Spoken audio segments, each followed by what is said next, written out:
ಬಂಧುಗಳೇ ನಮಸ್ಕಾರ. ಅಕ್ಷರ ಬ್ಲಾಗ್ಗೆ ಸ್ವಾಗತ. ಇಂದು ನಮ್ಮ ಪಯಣ ಮಂಗಳೂರಿನಿಂದ ಸುಮಾರು 6 ಕಿಲೋಮೀಟರ್ ದೂರವಿರುವಂತಹ ದೇರಬೈಲು ಕೊಂಚಾಡಿಯ ಶ್ರೀ ದುರ್ಗಾಪರಮೇಶ್ವರಿ ನಾಗಕನ್ನಿಕಾ ಕ್ಷೇತ್ರಕ್ಕೆ. ದುಷ್ಟರ ದಮನ ಮಾಡಿ ಶಿಷ್ಟರನ್ನು ಪೊರೆಯುವಂತಹ ಶ್ರೀ ದುರ್ಗಾಪರಮೇಶ್ವರಿ ನಾಗಕನ್ನಿಕಾ ಕ್ಷೇತ್ರಕ್ಕೆ 800 ವರ್ಷಗಳ ಇತಿಹಾಸವಿದೆ. ಇಲ್ಲಿ ಪೂರ್ವಾಭಿಮುಖವಾಗಿ ನೆಲೆ ನಿಂತ ತಾಯಿಯು ಕುಳಿತ ಭಂಗಿಯಲ್ಲಿದ್ದಾಳೆ. 4 ಕೈಗಳನ್ನು ಹೊಂದಿರುವ ಜಗನ್ಮಾತೆಯು ತನ್ನ 2 ಕೈಗಳಲ್ಲಿ ಆಯುಧವನ್ನು ಹಿಡಿದಿದ್ದು ಉಳಿದೆರಡು ಕೈಗಳಿಂದ ಅಮ್ಮ ಎಂದು ಬಂದ ಭಕ್ತರನ್ನು ಸಲಹುತ್ತಿದ್ದಾಳೆ. ಮಂದಸ್ಮಿತ ಮುಖದವಳಾಗಿ ನೆಲೆ ನಿಂತಿರುವ ತಾಯಿಯನ್ನು ಸರ್ವಾಲಂಕಾರ ಭೂಷಿತಳಾಗಿ ನೋಡುವಾಗ ಕಟೀಲು ಶ್ರೀ ದುರ್ಗಾಪರಮೇಶ್ವರಿಯನ್ನೇ ನೋಡಿದಂತೆ ಭಾಸವಾಗುತ್ತದೆ. ಇಲ್ಲಿಯ ಮುಖ್ಯ ಗರ್ಭಗುಡಿಯಲ್ಲಿರುವಂತಹ ಶ್ರೀ ದುರ್ಗಾಪರಮೇಶ್ವರಿಯಂತೆಯೇ ಉಪದೇವರಾಗಿರುವಂತಹ ಮಹಾಗಣಪತಿ ಮತ್ತು ನಾಗಕನ್ನಿಕೆಗೂ ದೇವಳದಲ್ಲಿ ಸಮಕಾಲೀನ ಸ್ಥಾನಮಾನವಿದೆ. ಇಲ್ಲಿಯ ಕಥೆ ಇಂತಿದೆ. ಹಿಂದೆ ಇಲ್ಲಿ ಮೂಲ ಸ್ಥಾನದಲ್ಲಿ ನಾಗಕನ್ನಿಕೆಯು ಪೂಜೆಗೊಳ್ಳುತ್ತಿದ್ದ ಸಂದರ್ಭದಲ್ಲಿ ಅಷ್ಟಮಂಗಲ ಪ್ರಶ್ನೆಯಲ್ಲಿ ತಿಳಿದು ಬಂದಂತೆ ಶ್ರೀ ದುರ್ಗಾಪರಮೇಶ್ವರಿಯ ಸಾನ್ನಿಧ್ಯವಿರುವುದರಿಂದ ಇಲ್ಲಿ ದುರ್ಗಾಪರಮೇಶ್ವರಿಯ ಪ್ರತಿಷ್ಠಾಪನೆ ಮಾಡಲು ಚಿಂತನೆ ನಡೆಸಲಾಯಿತು. 1997ರಲ್ಲಿ ಊರ ಪರ ಊರ ಭಕ್ತರನ್ನು ಸೇರಿಸಿಕೊಂಡು ಜೀರ್ಣೋದ್ಧಾರ ಕಾರ್ಯ ಆರಂಭಗೊಳಿಸಿ 3 ವರ್ಷ ನಿರಂತರವಾಗಿ 1.5 ಕೋಟಿ ವೆಚ್ಚದಲ್ಲಿ ಈ ದೇವಾಲಯವನ್ನು ಶಿಲಾಮಯ ದೇವಾಲಯವನ್ನಾಗಿ ಪುನರ್ನಿರ್ಮಾಣಗೊಳಿಸಲಾಯಿತು.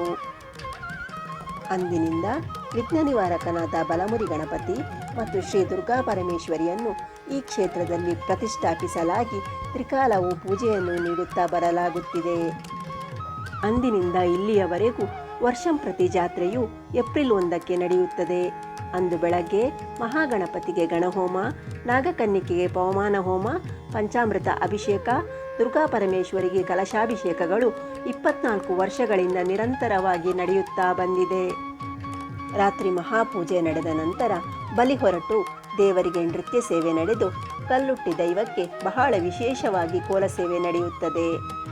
ಜಾತ್ರಾ ಮಹೋತ್ಸವಕ್ಕೆ ಬಂದ 5ರಿಂದ 6 ಸಾವಿರ ಭಕ್ತ ಜನರಿಗೆ ಇಲ್ಲಿ ಅನ್ನದಾನ ನಡೆಯುತ್ತದೆ. ದುರ್ಗಾದೇವಿಯು ಶಕ್ತಿಯ ರೂಪ. ಈಕೆಯನ್ನು ನಾವು ಪೂಜಿಸುವುದರಿಂದ ಮತ್ತು ಈಕೆಗೆ ಸಂಬಂಧಿಸಿದ ಮಂತ್ರಗಳನ್ನು ಪಠಿಸುವುದರಿಂದ ನಮ್ಮೆಲ್ಲ ಸಂಕಷ್ಟಗಳು ದೂರವಾಗಿಸುತ್ತಾಳೆ ಎನ್ನುವ ನಂಬಿಕೆ ಇದೆ. ದುರ್ಗೆ ದುಷ್ಟ ಶಿಕ್ಷಕಿ. ನವರಾತ್ರಿ ದಿನಗಳಲ್ಲಿ ಈಕೆಯ 9 ರೂಪಗಳನ್ನು ವಿಶೇಷವಾಗಿ ಪೂಜಿಸಲಾಗುತ್ತದೆ. ನವರಾತ್ರಿಯು ಈ ದೇವಳದಲ್ಲಿ ಬಹಳ ವಿಜೃಂಭಣೆಯಿಂದ ನಡೆಯುತ್ತದೆ. 9 ದಿನವೂ ದೇವಿಗೆ ವಿಶೇಷ ಅಲಂಕಾರ, ಪೂಜೆಗಳು ನಡೆದು ಅನ್ನ ಸಂತರ್ಪಣೆಯೂ ನಡೆಯುತ್ತದೆ. ಭಕ್ತರು ಭಜನಾ ಸೇವೆ, ದೇವಿಗೆ ಸೀರೆ, ಮಲ್ಲಿಗೆಯನ್ನು ಈ ಸಂದರ್ಭದಲ್ಲಿ ವಿಶೇಷವಾಗಿ ಅರ್ಪಿಸುತ್ತಾರೆ. ಹೂವಿನ ಪೂಜೆ, ಕುಂಕುಮಾರ್ಚನಾ ಸೇವೆಯನ್ನು ಯಥೇಚ್ಛವಾಗಿ ಪಡೆದುಕೊಳ್ಳುತ್ತಿರುವ ದುರ್ಗೆಯು ನಾಗಕನ್ನಿಕೆಯ ಸಹಿತವಾಗಿ ಬೇಡಿದ ಭಕ್ತರ ಇಷ್ಟಾರ್ಥಗಳನ್ನು ನೆರವೇರಿಸುತ್ತಾ ವಿಶೇಷವಾಗಿ ಕಲ್ಯಾಣ ಭಾಗ್ಯ, ಸಂತಾನ ಭಾಗ್ಯವನ್ನು ಕರುಣಿಸುತ್ತಾ ನಾಗದೋಷಗಳನ್ನು ನಿವಾರಿಸುತ್ತಾ ದಿನೇ ದಿನೇ ತನ್ನ ಕಾರಣೀಕವನ್ನು ತೋರಿಸುತ್ತಾ ಪ್ರಸಿದ್ಧಿ ಹೊಂದುತ್ತಿರುವ ಕ್ಷೇತ್ರವಾಗುತ್ತಿದೆ.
ಓಂ ಶ್ರೀ ಗುರುಭ್ಯೋ ನಮಃ. ಶ್ರೀ ದುರ್ಗಾ ಪರಮೇಶ್ವರಿ ನಾಗಕನ್ನಿಕಾ ದೇವಸ್ಥಾನವು ಸುಮಾರು 800 ವರ್ಷದ ಒಂದು ಇತಿಹಾಸ ಇರುವ ದೇವಸ್ಥಾನ. ಕೀರ್ತಿಶೇಷರಾದ ಪರಮ ಪೂಜ್ಯನೀಯ ಶ್ರೀ ಶ್ರೀ ಲಿಂಗಪ್ಪ ಸ್ವಾಮೀಜಿಯವರ ಮಾರ್ಗದರ್ಶನದಲ್ಲಿ ಸ್ಥಾಪನೆಗೊಂಡ ಈ ದೇವಸ್ಥಾನವು ಅಂದು ಅವರ ಕಾಲದಲ್ಲಿ ಅಷ್ಟಮಂಗಲ ಪ್ರಶ್ನೆಯ ಚಿಂತನೆ ಪ್ರಕಾರ ಈ ಕ್ಷೇತ್ರದಲ್ಲಿ ಹಿಂದಿನ ಕಾಲದಿಂದಲೂ ಕಲ್ಲುಟ್ಟಿ ದೈವವನ್ನು ವಿಶೇಷವಾಗಿ ಆರಾಧನೆ ಮಾಡ್ತಾ ಬಂದಿರ್ತಾರೆ. ಮೂಲ ಸ್ಥಾನದಲ್ಲಿ ನಾಗಕನ್ನಿಕೆಯ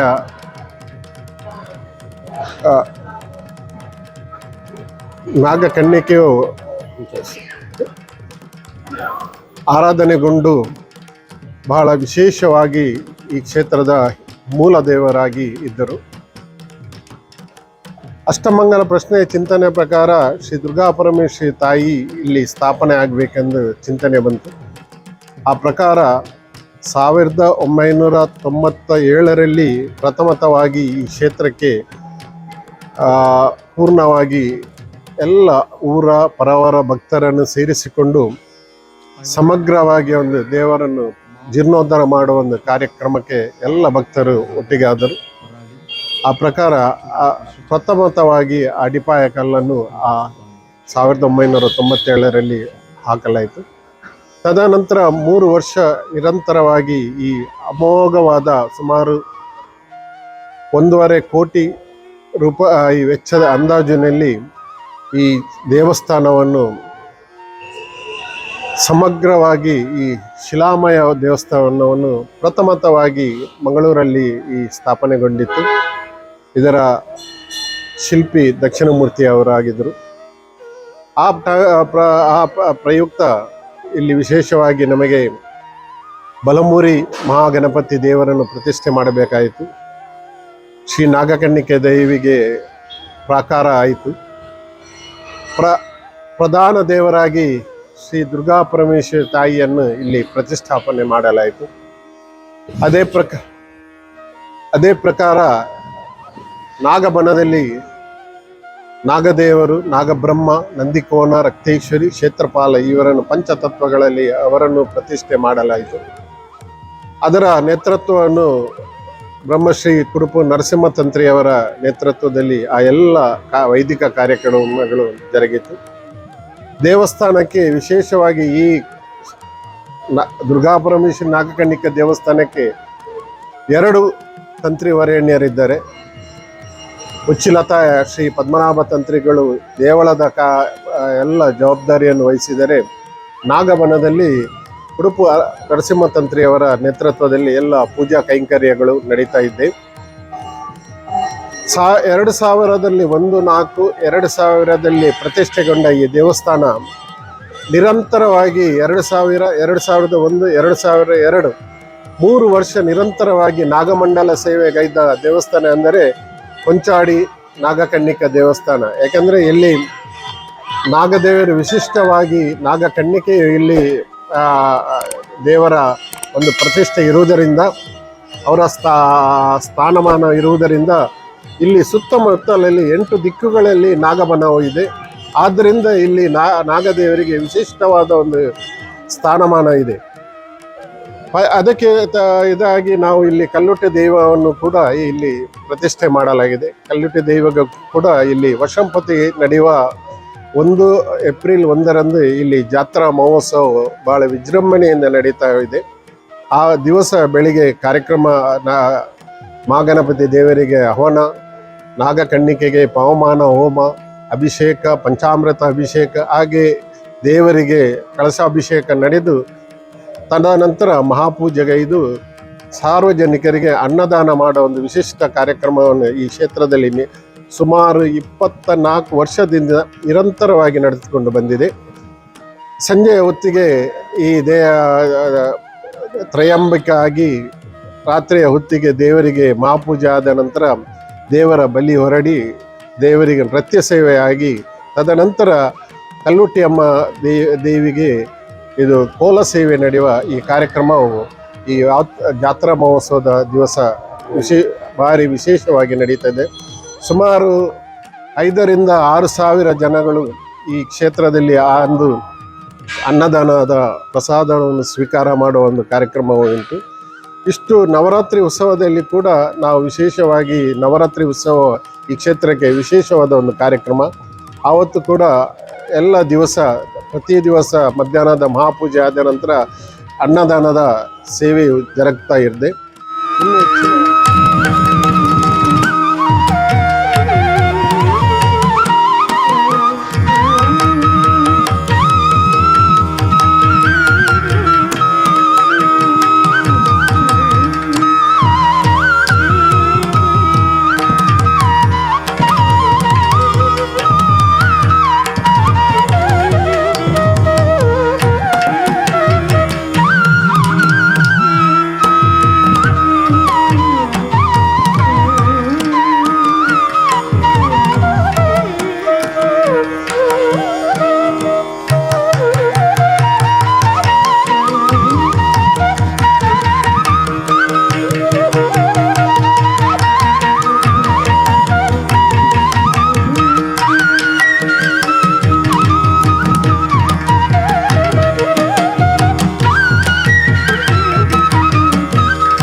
ಮಂಗಳೂರಿನ ಕಡೆ ಬಂದಾಗ ನಾಗಕನ್ನಿಕಾ ದೇವಸ್ಥಾನ ಎಂದೇ ಪ್ರಸಿದ್ಧಿ ಹೊಂದಿರುವಂತಹ ಈ ಪುಣ್ಯಕ್ಷೇತ್ರಕ್ಕೆ ಭೇಟಿ ನೀಡಿ ಮಹಾಗಣಪತಿ ಸಹಿತಳಾಗಿ ನೆಲೆ ನಿಂತಿರುವಂತಹ ಶ್ರೀ ದುರ್ಗಾ ಪರಮೇಶ್ವರಿಯ ದರ್ಶನ ಪಡೆದು ಪುನೀತರಾಗಿ ಮತ್ತು ಇಷ್ಟಾರ್ಥ ಸಿದ್ಧಿಸಿಕೊಳ್ಳಿ.